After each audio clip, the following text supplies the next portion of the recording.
தமிழ் நண்பர்கள் அனைவருக்கும் வணக்கம். அக்னிச்சிறகு சேனல் சார்பாக இந்த வீடியோவுக்கு உங்களை அன்புடன் வரவேற்பது நான் கௌசி.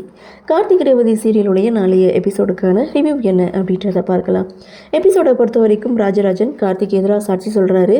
இவர் சொன்னதை கேட்டு பஞ்சாயத்தில் ஒரு தீர்ப்பும் சொல்கிறாங்க. சாமுண்டீஸ்வரி கிட்ட இதற்கான தீர்ப்பு நீ என்ன சொல்வேன்னு சொல்லி கேட்கும்போது, நான் இந்த ஊரை விட்டு அனுப்பிடுவேன் அப்படின்னு சொன்னதும், இதுதான் இந்த பஞ்சாயத்துடைய இறுதி தீர்ப்பு அப்படின்னு சொல்லி கார்த்திக் எதிராகவே தீர்ப்பு சொல்கிறாங்க. பஞ்சாயத்து தலைவரும் பார்த்திங்கன்னா, இனிமேல் இந்த ஊரில் இருக்கக்கூடாது, இந்த ஊரை விட்டே போயிடணும் அப்படின்னு சொல்ல, நீங்கள் கடுமையான தீர்ப்பாக கொடுப்பீங்கன்னு நினச்சேன், ஆனால் இப்படி ஒரு தீர்ப்பாக கொடுத்துட்டீங்கன்னு சிவனாண்டி ஒரு பக்கம் சொல்ல, இவன் இந்த ஊருக்காரனாக இருந்தால் கடுமையான தீர்ப்பாக சொல்லலாம், ஆனால் இவன் வெளியூருக்காரன், அதனால் இவன் இந்த ஊர்லேயே இருக்கக்கூடாது அப்படின்னு சொல்லிட்டு பஞ்சாயத்தை கலைக்கிறாங்க. அந்த இடத்துல சிவனாண்டி சந்திரா 2 பேரும் மட்டும் நிற்கிறாங்க. கார்த்திகிட்ட வந்து, சந்திரா ஏன் நின்றுட்டுருக்க, சீக்கிரமாக கிளம்பு அப்படின்னு சொல்லிட்டு அங்கேருந்து போகிறாங்க. அங்கே வந்து சிவனாண்டி, ரேவதி கல்யாணத்துக்கு முன்னாடியே உன்னை இந்த ஊரை விட்டு அனுப்பணும்னு நினச்சேன், அது இன்றைக்கி தான் நடந்துச்சு, கிளம்பு அப்படின்னு சொல்லிட்டு சிவனாண்டியும் அங்கேருந்து போகிறாங்க.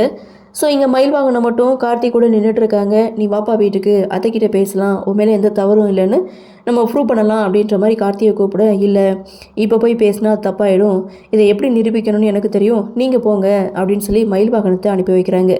இந்த பஞ்சாயத்து கூட்டம் முடிஞ்சிருச்சு. அடுத்து சாமுண்டீஸ்வரி வீட்டில் ஒரு கூட்டத்தை போடுறாங்க. இங்கே மயில் வாகனம் சாமுண்டீஸ்வரி கிட்ட கார்த்தியை பற்றி பேசுகிறாங்க. சிலம்பத்தை பற்றி உங்களுக்கு தெரியாதா, அவன் இந்த வீட்டுக்காக எவ்வளோ நல்லது பண்ணியிருக்கான், உங்கள் உயிரை காப்பாற்றிருக்கான், சந்திராத்தை அவன் மேலே பழி போடும்போதெல்லாம் நீங்கள் அவனுக்கு சப்போர்ட்டாக பேசினீங்க, ஆனால் இன்றைக்கி இப்படி ஒரு பிரச்சனை வரும்போது ஏன் அவனுக்கு எதிராக நீங்கள் பேசுனீங்க, அவன் மேலே உங்களுக்கு நம்பிக்கை இல்லையா, அவனை விடுங்க, நம்ம வீட்டில் 4 பொண்ணுங்க இருக்காங்க, தப்பான ஒரு பார்வை பார்த்துருப்பானா, கண்ணியமாக தானே நடந்துக்கிட்டான் அப்படின்னு சொல்லி கார்த்திக்கு சப்போர்ட்டாக இங்கே மயில் வாகனம் பேசுகிறாங்க. அதுக்கு சந்திரா சொல்கிறாங்க, இன்றைக்கி தான் அக்கா அவனை நல்லாவே புரிஞ்சுக்கிட்டாங்க, அதனால தான் அவனை வீட்டை விட்டு வெளியில் அனுப்புனாங்க, இது ஏன் தப்புன்னு நீங்கள் சொல்கிறீங்க, அவன் வந்து கெட்டவன் அப்படின்ட்டு சந்திரா ஒரு பக்கம் சொல்ல, நீங்கள் சொல்லி தானே அவன் அந்த ரூமுக்கு எல்லைக்கட்டை எடுக்க போனான் அப்படின்னு சொல்லும்போது, அவன் என் மேலே வீணாக பழி போடுறான் அப்படின்னு சந்திரா சொல்கிறாங்க.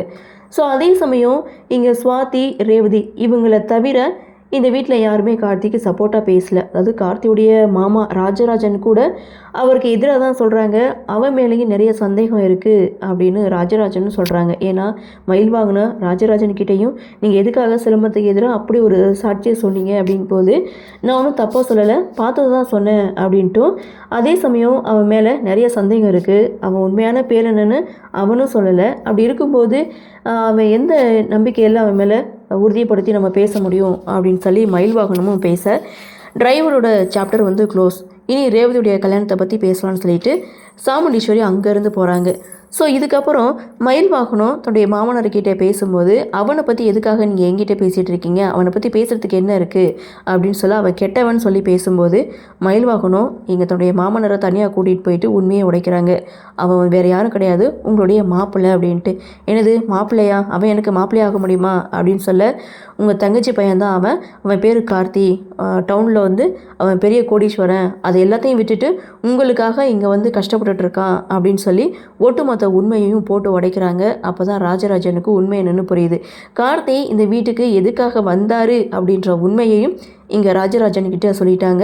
ஸோ ஐயோ நான் தப்பு பண்ணிட்டேனே அப்படின்னு சொல்லி அப்போ தான் தன்னுடைய தவிர இங்கே ராஜராஜன் வந்து உணர்றாரு. ஸோ நான் அப்படி சாட்சி சொல்லாமல் இருந்திருந்தா அவன் இந்த வீட்டிலே இருந்திருப்பான் அப்படின்னு சொல்லி கையை விட்டு போனதுக்கப்புறம் தான் அவனுடைய அருமையே தெரியுது அப்படின்னு சொல்லி ரொம்பவே வருத்தப்படுறாரு. அப்போ தான் எப்போ பார்த்தாலும் நீங்கள் தப்பான ஒரு முடிவு எடுத்துகிட்டு கடைசியில் வருத்தப்படுறதே உங்களுக்கு வேலையாக போச்சு, ஏற்கனவே அத்தையை கல்யாணம் பண்ணுறேன் அப்படின்னு சொல்லி ஒரு தவறான முடிவெடுத்து 25 வருஷமாக உங்கள் அப்பா அம்மா பிரிஞ்சு வாழ்ந்துட்டுருக்கீங்க, இப்போது உங்கள் மாப்பிள்ளை மேலேயே ஒரு பழியை தூக்கி போட்டு அவனை வீட்டை விட்டு அனுப்பிட்டு இப்போ இருந்து ஃபீல் பண்ணிகிட்ருக்கீங்க அப்படின்னு சொல்லும்போது, என் தங்கச்சி பையனை நான் உடனே பார்த்தாகணும், அவங்ககிட்ட மன்னிப்பு கேட்கணும் அப்படின்னு சொல்லி கார்த்திகிட்ட கூட்டிகிட்டு போக சொல்கிறாங்க.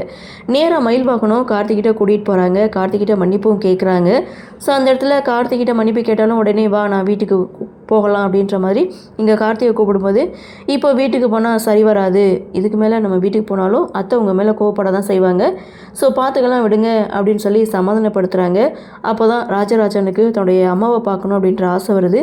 அம்மாவை உடனே பார்க்கணும் அப்படின்னு சொல்ல, இப்போது உங்கள் அம்மாவை பார்க்க தோணுச்சுன்னு சொல்லி அடுத்த செகண்ட் இங்கே பாட்டி பரமேஸ்வரி இருக்கிற கோவிலுக்கு ராஜராஜனை கூட்டிகிட்டு வராங்க.